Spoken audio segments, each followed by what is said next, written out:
Assalamualaikum warahmatullahi wabarakatuh. Apa kabar anak ibu semuanya? Ibu berharap kita semua selalu dalam lindungan Tuhan Yang Maha Esa, Allah Subhanahu wa Ta'ala. Nah, anak ibu sekalian, ini adalah awal tahun pembelajaran 2020-2021. Sistem pembelajaran kita sedikit berbeda dari semester genap yang lalu. Ternyata pembelajaran daring harus kita tetap lakukan akibat dari dampak pandemi COVID. Jadi ibu berharap kepada kamu, walaupun kita tidak bertatap muka secara langsung, kita semua dalam keadaan sehat, kemudian tetap dalam semangat untuk belajar agar kita menjadi insan yang beriman, bertakwa, dan berilmu. Nah, sebelum ibu kita masuk ke materi dan pembelajaran hari ini dan perkenalan, marilah kita tundukkan kepala sejenak, mohon kepada Tuhan Yang Maha Esa, Allah Subhanahu wa Ta'ala, agar kita selalu dalam lindungannya dan diberikan keberkahan dalam setiap apa yang kita lakukan. Berdoa dimulai.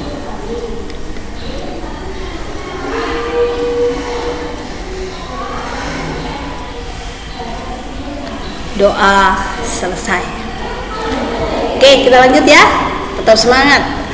Nah, saya akan mengajarkan kepadamu mata pelajaran atau materi pembelajaran tentang akuntansi keuangan. Jadi mapel kita namanya akuntansi keuangan ya. Di kelas 12 pastinya program kalian adalah akuntansi dan keuangan. Nah, sebelum ibu lanjutkan, ada baiknya ibu memperkenalkan diri. Walaupun kita sudah sering ketemu waktu di kelas 11, tapi secara spesifik kamu hanya tahu inisial nama saya saja. Nah, ibu adalah Ibu Widayati yang tinggal di Dusun 2, Semencirim, guru akuntansi yang akan mengajarkan kepadamu mapel akuntansi keuangan kelas 12 pastinya. Materi yang kita bahas adalah pada pertemuan ini dana kas perusahaan di bank. Dana kas perusahaan di bank. Jadi tujuan dari pembelajaran kali ini adalah kita membahas tentang dana kas perusahaan yang kita simpan di bank, dan diharapkan nantinya setelah kamu mempelajari pembelajaran ini, kamu bisa memanage keuangan dari mulai uang masuk sampai uang keluar. Ya, dari uang masuk sampai uang keluar. Itu dia. Kita lanjut ya. Nah, sebelum kita bahas tentang dana kas di bank, kita harus tahu dulu apa sih pengertian kas. Nah, kas adalah aktiva yang paling lancar yang dapat digunakan sebagai alat pembayaran yang digunakan untuk membiayai kegiatan umum. Kegiatan umum. Kenapa dikatakan paling lancar?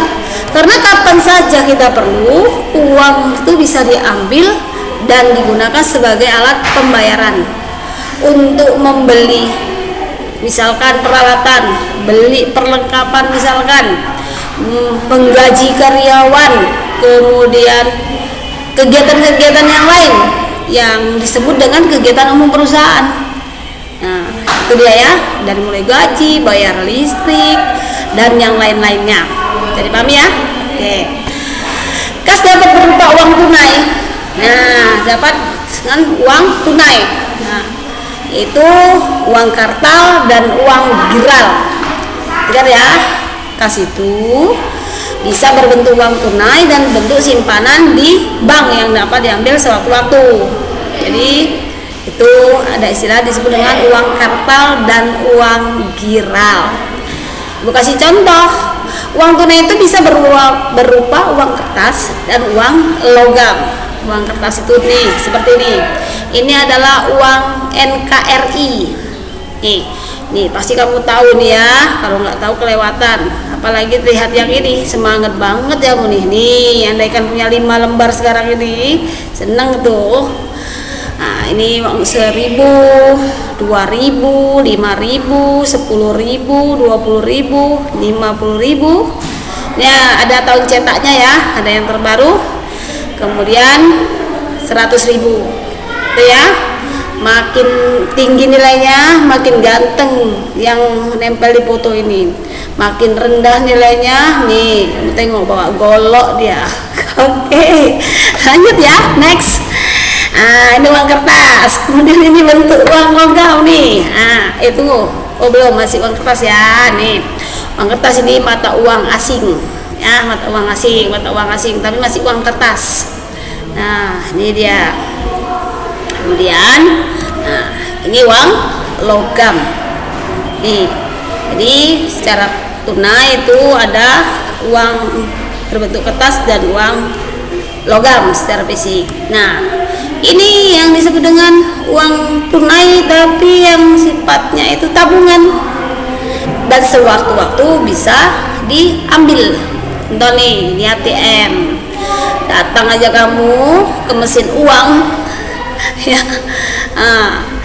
itu colokkan kartunya, kapan saja keluarlah uangnya, tapi dengan catatan kalau ada saldo kasmu di dalam ke bank. Nah ini buku tabungan. Kalau ini dilihat dari ini, ngambilnya dari mesin kas ya, bilang ini dari mesin kas. Kalau yang ini langsung ke teller. Nah kemudian kita masuk ke komponen kas. Komponen kas itu atau yang termasuk dalam golongan kas, nih uang tunai, uang kertas dan uang logam. Nih yang ibu bilang ini uang logamnya, ini uang tunainya. Kok uang tunai, uang kertasnya, ini uang kertasnya, ini uang logamnya, paham ya? Yang kemudian uang simpanan di bank dalam bentuk tabungan. Nih dalam bentuk tabungan, kapan aja diambil bisa. Kemudian cek yang diterima dari pihak lain. Nih contoh cek. Pak ya, ini contoh cek. Kemudian cek perjalanan sama tadi ya, cek kasir. Kemudian wesel pos. Nih bentuk wesel. Nah, ini wesel pos. Kemudian yang mengirim itu tadi ini dia namanya. Kemudian yang menerima ini, jadi nanti inilah yang menukarkan ke pos untuk ditukarkan dengan uang tunai. Ini contoh bentuk buku tabungan. Ini ada Simanja, Simpedah, Beritama dari BRI, kemudian dan yang lainnya ya. Oke, nih tabungan. Yang berikutnya nih cek itu ini pihak yang memerintahkan kepada Bank Sentral Asia agar membayarkan sejumlah uang kepada pemegang cek. Andaikan namamu nih di sini ya, maka kamu menukarkan kertas ini, cek ini ke Bank BCA agar mendapatkan uang sejumlah 2.700.000.000 rupiah. Amin. Kapan ya kita dapat cek segini banyak? Bagi-bagi ya. Oke. Nah ini adalah pihak yang memerintahkan bank. Berarti ini yang punya uang banyak. Oke. Lanjut ya. Tapi namun sebelumnya ibu mau nanya nih, udah paham belum tentang tadi bentuk-bentuk dari uang tunai? Berapa paham ya? Lanjut pengendalian kas. Setelah kita punya uang banyak dan yang lain-lainnya tadi yang kita udah bahas tadi, kita perlu mengamankan ini agar kas itu aman dan bisa diawasi dengan baik. Apa yang harus kita lakukan? Kita melakukan pengendalian kas untuk mengamankan kas, ya, agar aman dari kecurangan-kecurangan yang menyebabkan kas tadi berkurang dan tidak bisa dipertanggungjawabkan alasannya atas kekurangannya tadi. Nah, apa yang harus kita lakukan? Di antara lainnya ini ada pemisahan tugas dalam pengelolaan kas. Jadi dibedakan ya, orang yang menerima uang masuk dengan orang yang mengeluarkan kas, orang yang menerima setoran dengan orang yang membayarkan sebagai pengeluaran, gitu ya. Yang berikutnya, semua penerimaan kas segera disetor ke bank. Jadi kalau kita sudah menerima uang, udah banyak nih di laci, nggak usah dibawa-bawa. Kenapa? Itu lebih aman, langsung setor ke bank. Cukup kita pegang buku tabungan, sudah aman. Tapi kalau sempat uangnya, wah satu asoy, hasil penjualan nih, kita tenteng sana, tenteng sini, kita pun takut ya, tiba-tiba ada perampok kayak mana. Nah, jadi lebih aman kita simpan di bank. Kita cukup bawa kartu ATM, bawa buku tabungan, lebih simple pastinya. Oke, semua pengeluaran menggunakan cek. Ini yang poin 3. Jadi ada yang lebih praktis lagi. Kalau kita mengeluarkan uang, tulis saja cek, dah bayarkan. Nggak perlu kita pakai uang kontan dengan uang secara fisik ya, membayarkan secara fisik, tapi cukup dengan mengeluarkan cek. Kemudian kita mengadakan pemeriksaan dadakan. Oh, tiba-tiba ini kita periksa mana catatan kas, mana uang yang ada di tabungan atau yang ada di belangkas. Nah, kalau catatannya 100.000, maka jumlah fisiknya juga harus 100.000. Kalau uangnya 100 juta, di catatan berarti harus 100 juta secara fisik. Itu dia. Kalau seandainya terjadi catatan 100 juta, ternyata fisiknya cuma 90 juta, itu kan cepat diketahui kemanakah yang 10 juta. Nah, itu cepat diantisipasi. Jadi pemeriksaannya dadaan, gitu ya. Oke. Yang berikutnya mengadakan perlindungan fisik terhadap saldo kas. Jadi kan uang kadang-kadang, ini kita biasanya setiap uang kita setor ke bank, rupanya hari ini penjualan, misalkan kita perusahaan dagang, penjualan tutup jam 6. Nah, sementara bank itu rata-rata tutup kan sekitar jam 4 atau paling lama jam 5, jam 4 sore udah tutup. Sementara uang kita banyak nih di laci kas, karena kita tutup jam 6. Bagaimana mengamankannya? Makanya kita bisa mengamankannya dari pencurian ke belangkas atau penyimpan ke lemari besi yang terkunci dan bisa aman dari pencurian. Nih contohnya, contoh lemari berangkas uang. Ini kita simpan kemari, kemudian kita tutup, kita kunci, terus kita kasih kode.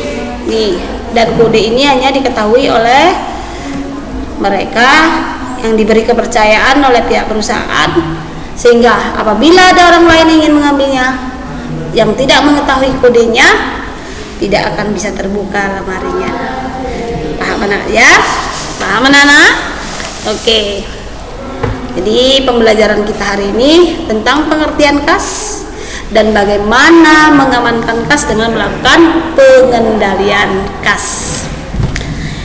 Nah, sebelum Ibu akhiri materi pembelajaran ini, Ibu ingatkan kepadamu, tetap semangat walau kita belajar jarak jauh.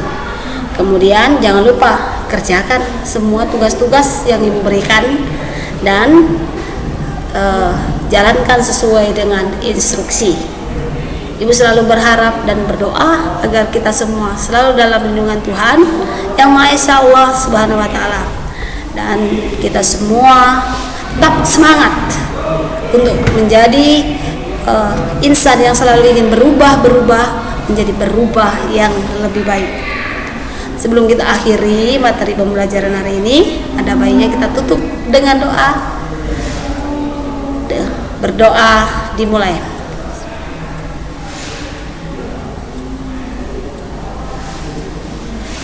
Doa selesai. Jadi itu ya, aku berharap semua kalian dalam keadaan sehat dan kita bisa ketemu lagi. Bye bye.